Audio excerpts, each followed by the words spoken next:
नमस्कार, डेली 24 भारत देख रहे हैं आप। मैं हूं आपके साथ अनीता शर्मा और शुरुआत करते उत्तर प्रदेश की बड़ी खबरों से। सीतापुर में 29 जनवरी को राष्ट्रवादी कांग्रेस पार्टी के कार्यकर्ताओं ने महाराष्ट्र सरकार के उप मुख्यमंत्री और पार्टी के राष्ट्रीय अध्यक्ष अजित पवार के आकस्मिक विमान हादसे में निधन पर शोक व्यक्त किया है। लाहौरपुर विधानसभा क्षेत्र में बता दें कि आयोजित शोक सभा में प्रदेश महासचिव प्रवीण कुमार सिंह, जिला अध्यक्ष ललित सिंह सहित सभी पदाधिकारी और कार्यकर्ता उपस्थित रहे। उन्होंने दिव्यांग नेता को पुष्प अर्पित कर श्रद्धांजलि दी और गहरा दुख व्यक्त किया। शोक सभा को संबोधित करते हुए प्रदेश महासचिव प्रवीण कुमार सिंह ने कहा कि अजित पवार का निधन न केवल पार्टी बल्कि पूरे प्रदेश के लिए अपूर्णीय क्षति है।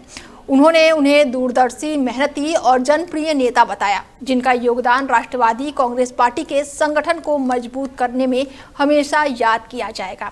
उन्होंने कहा कि शरद पवार का जनसेवा के प्रति समर्पण और आम लोगों के लिए उनका स्नेह अतुलनीय। और इस अवसर पर उपस्थित सभी कार्यकर्ताओं ने 2 मिनट का मौन रखकर उनकी आत्मा की शांति के लिए प्रार्थना की।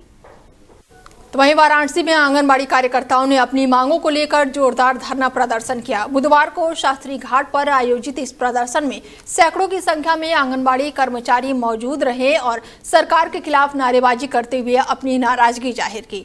प्रदर्शनकारियों ने कहा कि लंबे समय से अपनी समस्याओं और मांगों को लेकर सरकार से संपर्क कर रही हैं, लेकिन उनकी शिकायतों का कोई भी समाधान नहीं किया गया है। उन्होंने आरोप लगाया कि आगामी सर्वेक्षण के नाम पर उनका शोषण किया जा रहा है और उनकी बातों को नजरअंदाज किया जा रहा है। आंगनबाड़ी संयुक्त मोर्चा उत्तर प्रदेश के संस्थापक संरक्षक बाबूलाल मौर्य ने कहा कि पूरे प्रदेश में लाखों आंगनबाड़ी कार्यकर्ताओं के साथ लगातार अन्याय और शोषण हो रहा है। आज उत्तर प्रदेश की 4.25 लाख आंगनबाड़ी बहनों हमारे परिवार के हक अधिकार और उनके रोजी रोटी के सवाल को लेकर के आज बरौला पुल के शास्त्री घाट पर ये आंगनवाड़ी बहनों को केवल सूचना दिया गया था कि उत्तर प्रदेश सरकार आपसे तमाम काम ले रही है, लेकिन आपको मेहनताना मजदूरी नहीं दे रही है। इसलिए आप लोग संगठित होकर के, इकट्ठा होकर के अपनी बात को सरकार तक पहुंचाइए, नहीं तो इस सरकार बिना भूखे मार डालेगी, भुखमरी पैदा कर देगी, बेरोजगारी पैदा तो कर ही रही है। इसलिए आज यहाँ शास्त्री घाट पर जनपद वाराणसी की आंगनवाड़ी कार्यकर्तियाँ स्वतः चल कर आई हैं। क्या क्या मांगे आपकी सरकार से? हमारी सबसे पहली जो मांग है कि इनको किस श्रेणी में आप रख करके काम करवा रहे हैं, ये हमको क्लियर करिए।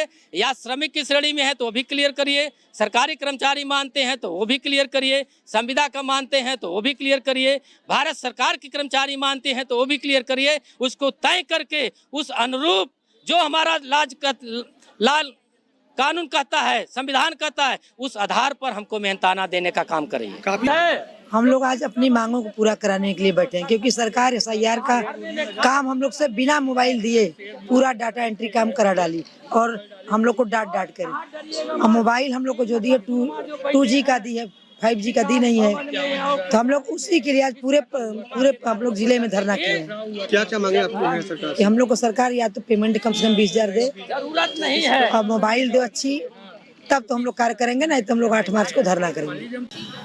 तो वहीं वाराणसी में UGC के नए कानून को लेकर देश भर में चल रहे विरोध प्रदर्शनों के बीच सुप्रीम कोर्ट ने एक महत्वपूर्ण आदेश जारी किया है।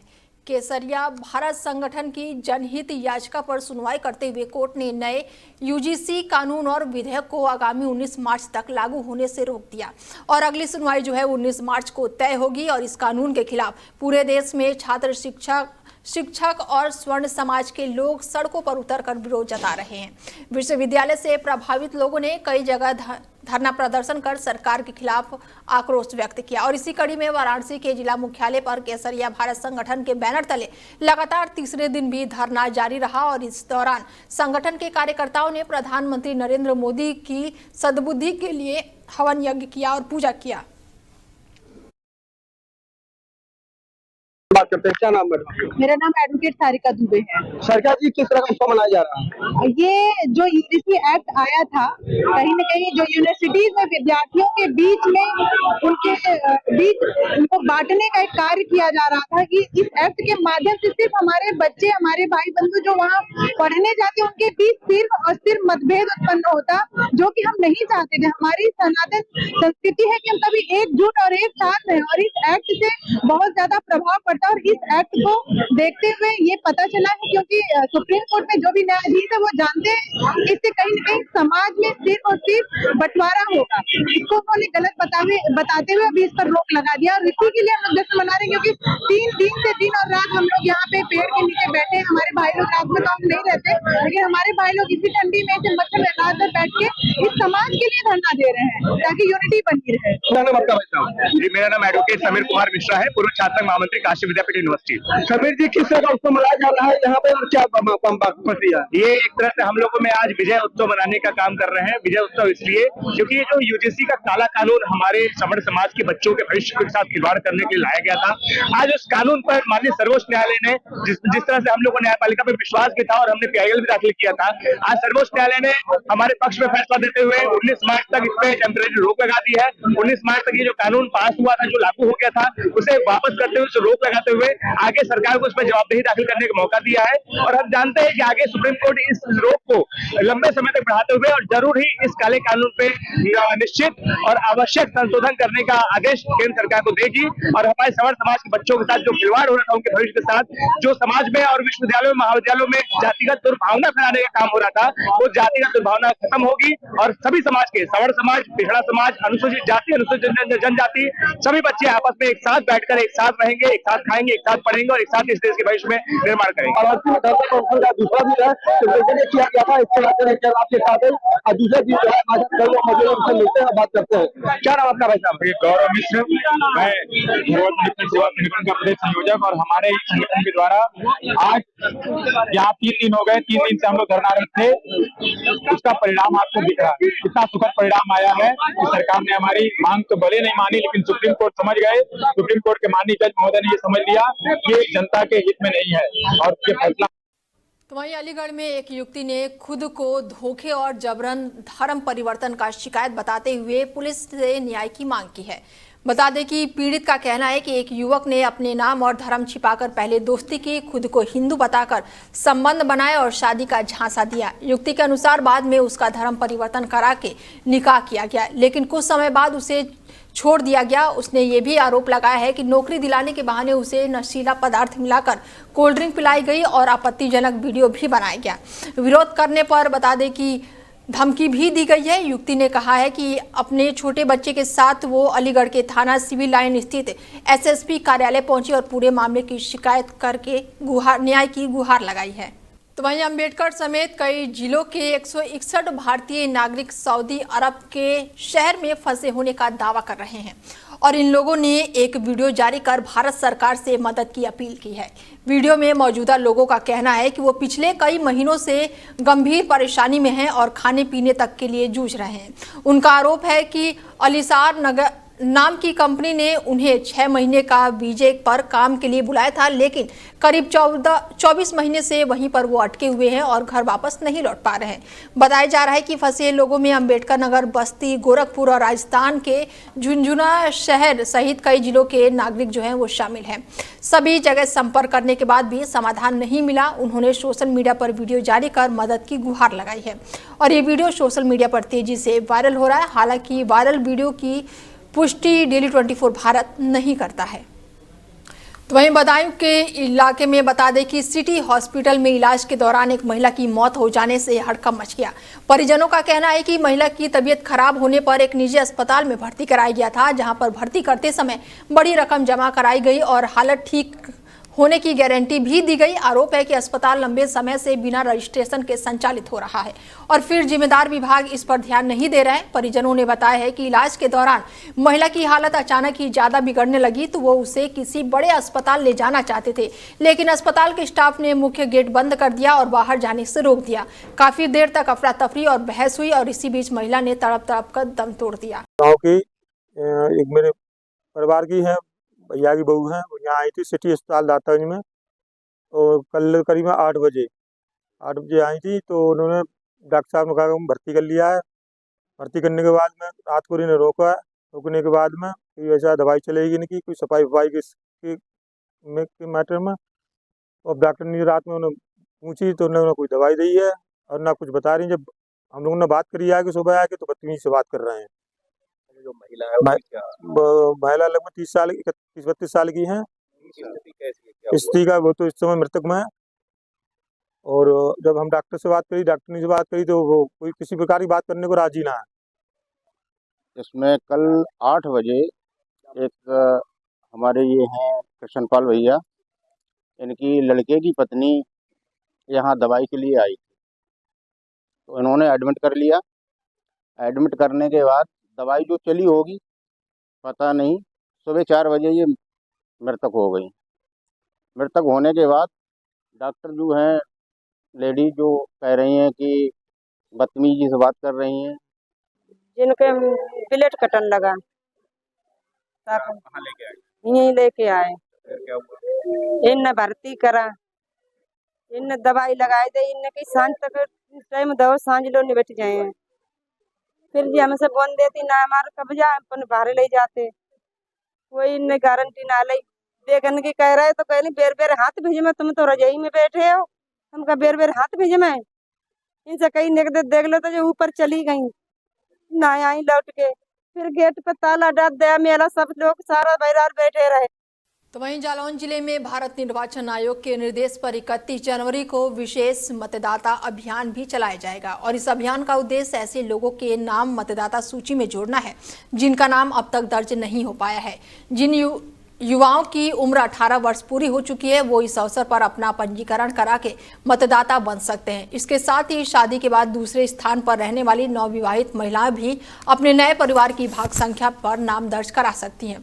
अभियान के दिन सभी मतदाता केंद्रों पर संबंधित BLO मौजूद रहेंगे और जरूरी फॉर्म भरवा कर सभी प्रक्रिया जो है उन्हें पूरी करेंगे। तो वहीं कानपुर देहात में आयकर विभाग की टीम ने बड़ी कार्रवाई की है और एक कंपनी के कई ठिकानों पर छापेमारी की है। बता दें कि ये कार्रवाई नितिन सोनी और दिनेश लाल से संबंधित प्रतिष्ठानों पर की गई है, जिसे पूरे औद्योगिक इलाके में व्यापारियों और उद्यमियों के बीच खलबली मची हुई है। छापेमारी में एक साथ रायपुर गजनेर रोड पर स्थित फैक्ट्री की 3 अलग अलग यूनिटों में शुरू की गई है ताकि सभी गतिविधियों के समांतर जांच हो सके। अधिकारियों का काफिला कई कारों और एक लग्जरी बस के साथ फैक्ट्री परिसर पहुंचा। सुरक्षा व्यवस्था के लिए सशस्त्र पुलिस बल भी मौके पर तैनात रही। खबर यूपी के कौशाम्बी से है, जहां पर मजदूर ने पुलिस पर 3rd डिग्री का गंभीर आरोप लगाया है और इसके साथ ही बकाया जो है मजदूर मांगने पर मजदूरी का हाथ टूट गया है और शिकायत के बाद भी कोई भी ठोस कार्रवाई नहीं हुई है। खबर जो है यूपी के कौशाम्बी से है, जहां पर एक मजदूर ने गंभीर आरोप लगाया है। उसका कहना है कि अपना बकाया मजदूरी मांगने उसके लिए भारी पड़ गया। मजदूर के अनुसार जब उसने अपने मेहनताना की मांग को लेकर शिकायत की तो पैसे मिलने के बजाय पुलिस की सख्ती का उसे सामना करना पड़ा। आरोप है कि पूछताछ के नाम पर उसके साथ 3rd डिग्री जैसा व्यवहार किया गया है, जिससे उसके हाथ तक टूट गया है। पीड़ित का कहना है कि घटना को करीब 1 सप्ताह बीत चुका है और उसने पुलिस अधीक्षक से भी शिकायत की है, लेकिन अब तक इस मामले में कोई भी जरूरी कार्रवाई नहीं हुई है। मामला ये है भैया कि हम भट्टे में रहा हुआ मिस्त्री साल कुछ मिस्त्री के साथ और उसका काम करा तो हमारा 60,000 रुपये निकला था, तो 10,000 दे के हमको घर भेज दिया गया और ये 6 महीना बीत गया। हम उससे पैसा मांगा तो गाँव आया तो नहीं देने को तैयार था। कहीं थोड़ा थोड़ा बात आ रही, इसी में पुलिस चौकी हमको 16,000 की चोरी लगा के और काका पुलिस वाले को बुला के और हमारा 2 पुलिस वाले आए पकड़ ले गए और काका थे और पुलिस चौकी में जाके 2 पुलिस रहे 3 पुलिस और जाके हाथ में डंडा मार दिया, हाथ टूट गया। अनुराध विधायक चौकी में भोंदू विधायक। तो वहीं कुशीनगर के पड़ौना स्थित सिटी मॉल में एक परिवार करीब आधे घंटे से ज्यादा समय तक लिफ्ट के अंदर फंसा रहा, जिससे मौके पर अफरा तफरी का माहौल बन गया। लिफ्ट के भीतर लगे इमरजेंसी नंबर पर कई बार संपर्क किया गया, लेकिन इससे कोई भी मदद नहीं मिल सकी। अंदर फंसे लोगों ने किसी तरह पुलिस अधीक्षक कुशीनगर तक अपनी बात पहुंचाई और तत्काल ही सहायता की मांग की गई। सूचना मिलते ही एसपी के निर्देश पर फायर सर्विस की टीम जो है वो मौके पर पहुंची और कड़ी मशक्कत के बाद लिफ्ट का दरवाजा खोलकर सभी लोगों को सुरक्षित बाहर निकाला गया। एकदम मैंने करीब 35-40 मिनट हो गया है, एकदम माथा घुटने लगा, पैर छिला गया एकदम। तो कैसा मदद वगैरह के लिए कहाँ आप लोगों ने तो फोन वगैरह भी कहीं आप लोगों ने लगाया था? हाँ, फोन लगाया लेकिन कोई उठा नहीं रहा था। नहीं, जो लिफ्ट में नंबर दिए और नंबर लगे थे? कोई नहीं उठा रहा था। नंबर सब लग रहा है, कोई उठा नहीं रहा है, कोई रिस्पॉन्स नहीं मिल रहा है। 35 मिनट हो गया सर। जब हम लोग लिफ्ट से चले 35 मिनट के बाद से एक बहुत तेज झटका दिया है, उसके बाद वहीं जाके फंस गई है। उसके बाद हम लोग फिर डर गए सब लोग। फिर वहाँ जो आपातकालीन स्थिति के लिए नंबर दिया गया है 4-5 नंबर उस पर, लेकिन कोई नंबर रिसीव करने वाला नहीं था। उसके बाद फिर कप्तान साहब को हम सूचना दिए हैं और फिर डायल 112 को दिए हैं और फिर सारे अधिकारी और कर्मचारी लोग जब पहुँचे हैं तब जाकर के ये हम लोगों की जान बची है सर। घुटन हो रहा था, इसमें बुजुर्ग हमारी परिवार के माताएं बहनें भी थीं और इसमें देखिए गोरखपुर की 2 बेटियां भी यहाँ हैं। अभी ये मिस क्या हुई बेटी, ये लोग भी वो पूरा उसी में फंसे हुए थे। और ये हमारे एक गेस्ट भी आए हुए थे यूक्रेन से चल करके, और ये पूरा चर्चा था कि एक बहुत अच्छा मूवी लगा हुआ है, उसको चलते हैं देखने परिवार के साथ, और ये हादसा हो गया सर। एक कोई आया था लिफ्ट यूज करने के लिए, फिर वही देखे, फिर हम लोगों का हेल्प किया। अच्छा, जो नंबर उसमें लिखा गया है हेल्प के लिए, वो नंबर वगैरह लगे थे? नंबर लगे थे लेकिन कोई उठाया नहीं, रिस्पॉन्स कोई नहीं आया। क्या कमी मान रहे हैं कि क्या मेंटेनेंस वगैरह नहीं था? नहीं, हर रोज यहाँ के लोग कह रहे हैं, हर रोज फंसता है। क्या नाम आपका? सरोज चौधरी जी। आकर के हम लोग आए हैं तो उतार के निकाले। किस विभाग से हैं आप लोग? फायर सर्विस से है, 112 से। अच्छा, क्या कमी नजर आई है लिफ्ट में? और यहाँ का मैनेजमेंट सही नहीं है और मेंटेनेंस सही नहीं है न। अभी तक इस समय अभी तक न कोई मैनेजमेंट के कर्मचारी आए हैं, न यहाँ का मैनेजर आए हैं। इतना बड़ा घटना होने के बाद भी। क्या नाम आपका? सुरेंद्र कुमार शर्मा। तो वहीं कुशीनगर जिले के पड़ौना वन रेंज क्षेत्र के विशनपुरा धाम इलाके के प्रतिबाधित पेड़ों की कटाई का मामला अब सामने आया है। जानकारी के अनुसार यहां सागवन के करीब 40 पेड़ बिना किसी वैध परमिट के काट दिए गए। स्थानीय लोगों ने इसके अवैध कटान की शिकायत संबंधित अधिकारियों से की, लेकिन 2 दिन बीत जाने के बाद भी कोई भी ठोस कार्रवाई नहीं हुई है, जिससे ग्रामीणों में काफी नाराजगी है। क्षेत्र में सक्रिय लकड़ी माफियों पर रोक न लग पाने से वन विभाग की कार्यशैली पर भी कई तरह के सवाल खड़े हो रहे हैं।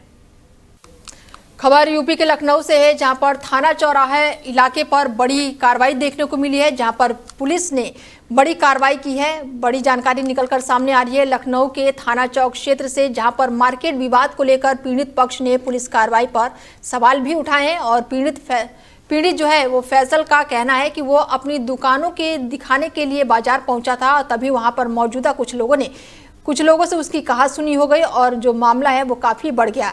उसके बाद से विवाद के बाद से पुलिस ने एक तरफा कार्रवाई करते हुए उसी के खिलाफ मुकदमा दर्ज कर लिया है, जबकि उसकी शिकायत पर कोई भी सुनवाई नहीं की गई है। पीड़ित का दावा है कि पूरे घटनाक्रम का वीडियो उसके पास सुरक्षित है, जो सच्चाई साबित कर सकता है।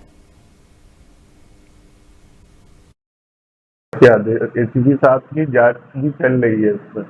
अभी तक पुलिस की तरफ से एक तरफा कार्रवाई चल रही है। किसके ऊपर कार्रवाई हुई है जी? ये कार्रवाई किसके ऊपर हुई है, किसके ऊपर मुकदमा दर्ज किया? हम लोगों के ऊपर मुकदमा दर्ज किया जा रहा है, जबकि हम लोग क्या वहाँ कुछ नहीं, साक्ष्य मौजूद है, वीडियो मौजूद है कि कैसे उन लोगों ने हम लोगों से बदतमीजी करी, जान से मारने की धमकी दी और हम लोग को अपनी दुकान देखने जाने तक की परमिशन नहीं दी। हमारी दुकान के ताले तोड़ दिए गए, उसमें मेरा शटर लगा था, उसमें मेरा माल रखा था, उसमें मेरा बोर्ड लगा था, उसमें मेरा नाम लिखा हुआ था, सब तोड़ के सब सामान फेंक दिया, अपना कब्जा कर लिया, उसमें ताले लगा दिए। और मुख्यमंत्री जी से क्या कुछ न्याय की मांग करना है? बस मुख्यमंत्री जी से न्याय की यही वो चाहूँगा कि। तो वहीं लखनऊ के केजेएमयू में डॉक्टरों ने एक बेहद ही जटिल सर्जरी को सफलतापूर्वक पूरा कर लिया है। बता दें कि 3 साल की बच्ची को नया जीवन दिया गया है। बच्ची के सिर में रिवॉल्वर की गोली फंसी हुई थी और उसकी हालत बेहद ही गंभीर थी। परिजन उसे तुरंत इलाज के लिए केजेएमयू लेकर पहुंचे, जहां जांच के दौरान सीटी स्कैन में पता चला कि गोली सिर के अंदर खतरनाक स्थिति में मौजूद है और हलचल की स्थिति भी थी। ज्यादा खून बह जाने से बच्ची बेहोशी की हालत में पहुंच चुकी थी, जिससे मामला और भी संवेदनशील हो गया। डॉक्टरों की विशेष टीम ने पूरी सावधानी के साथ ऑपरेशन की तैयारी की और विशेष तकनीक से गोली को बाहर निकाला। बता दें कि इसके करीब 4.5 घंटे बाद लगातार सर्जरी चली और ऑपरेशन काफी चुनौतीपूर्ण रहा, लेकिन टीम ने सफलता के साथ गोली बाहर निकाल दी और सर्जरी के बाद बच्ची की हालत में बड़ा सुधार देखा गया है। तो वही खबर पीलीभीत से है, जहां पर विशालपुर में बड़े चौराहे के पास आज एक दर्दनाक हादसा हो गया, जिसमें एक युवक जो है वो ट्रैक्टर ट्रॉली की चपेट में आने से उसकी मौत हो गई। जानकारी के अनुसार बता दें कि रेसू खान सुबह एक ट्रैक्टर ट्रॉली को अनलोड करने के लिए पहुंचे हुए थे और ट्रैक्टर जो है ढाल पर खड़ा था और इसके बाद से अचानक ही ट्रैक्टर आगे की ओर बढ़ने लगा। स्थिति बिगड़ती देख के उसे रोकने के लिए तेजी से वो आगे बढ़े, लेकिन भागते समय उनका पैर फिसल गया और वो सीधे लोड ट्रॉली के नीचे आ गए। हादसा इतना गंभीर था कि मौके पर ही उनकी मौत हो गई। घटना की खबर मिलते ही आसपास के लोग और परिजन मौके पर पहुंचे। सूचना मिलते ही पुलिस की टीम भी मौके पर पहुंची। पुलिस ने फिलहाल शव को कब्जे में ले लिया है और पोस्टमार्टम के लिए भेज दिया है। वहीं परिजनों का रो रो कर बुरा हाल है। तो वहीं पीलीभीत में सरकारी रिकॉर्ड की बड़ी गड़बड़ी का मामला सामने आया है। बता दें कि जिला अधिकारी कार्यालय पहुंचे और अधिकारियों से कहा है कि वो जिंदा है, लेकिन सरकारी कागजों में उन्हें मृत घोषित कर दिया गया है। मामला तब सामने आया जब उनका राशन कार्ड कट गया और वो नया राशन कार्ड बनवाने के लिए ऑनलाइन आवेदन करने पहुंचे।